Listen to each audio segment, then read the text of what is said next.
Hi there, it's Lauren here from Waking with Wellness. And in today's blog post, I wanted to continue a theme that I started discussing last week, which was about how yoga can help to improve our mental health.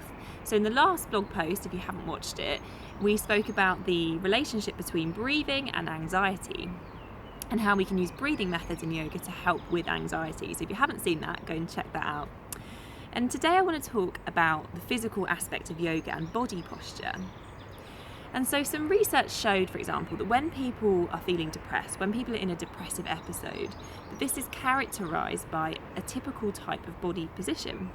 And so what they found in this research was that people with depression, as you can imagine, the kind of body posture that they tended to adopt was rounded shoulders, was tucked chin, was very slumped position, so very closed in through the heart.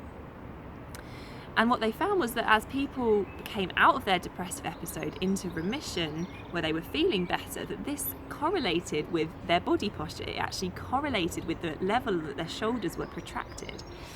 And so we know that there is this really strong relationship between our body posture and how we feel, right? And we can probably relate to this. So when you're feeling really down, it's unlikely that you're going to be walking around standing really tall. It's more likely that you're going to be in this kind of position. And we can think of this in an evolutionary way. So when our body is more closed in and we're kind of like this position, we're actually protecting our vital organs. It's an evolutionary adaptive response to really protect the heart and this part of our body that is most vulnerable.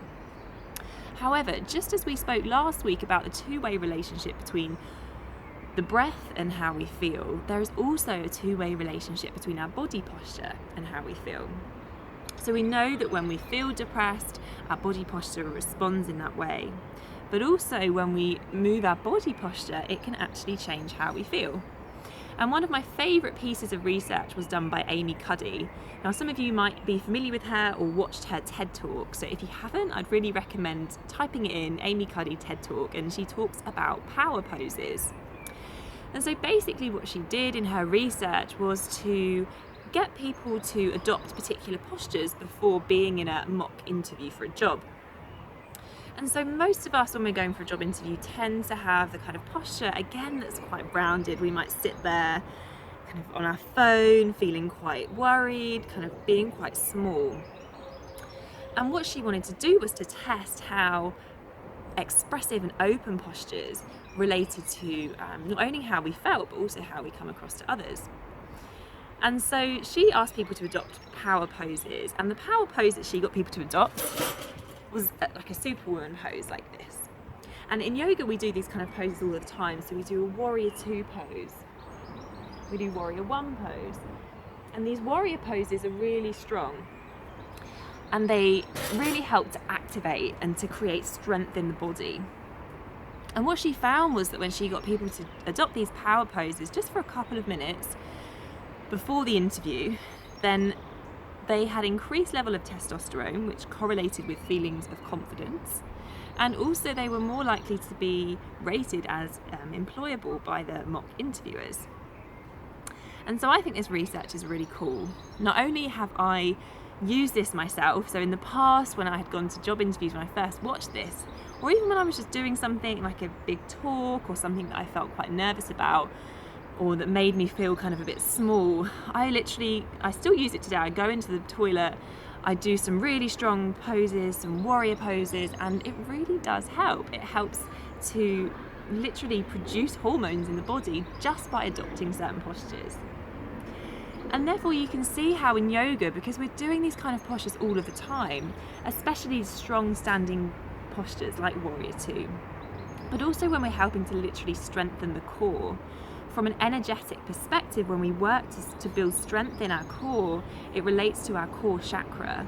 And this is all about our sense of will, our sense of identity, our values, what we want to stand for.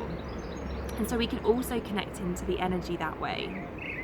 And also we do a lot of work to release the upper body and the shoulders. So I'm doing a workshop in June focused on the heart chakra, where we're really going to be focusing on undoing the kind of effects of our society, our modern day living on our posture, this rounded position, by helping to release some of the muscles around the chest.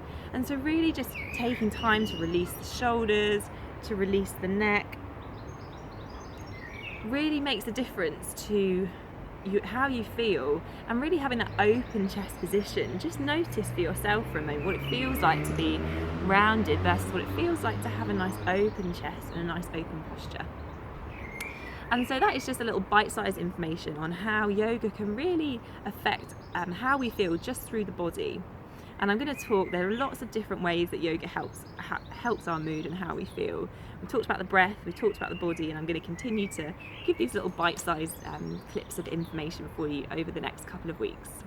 Okay, I'll see you soon. Bye.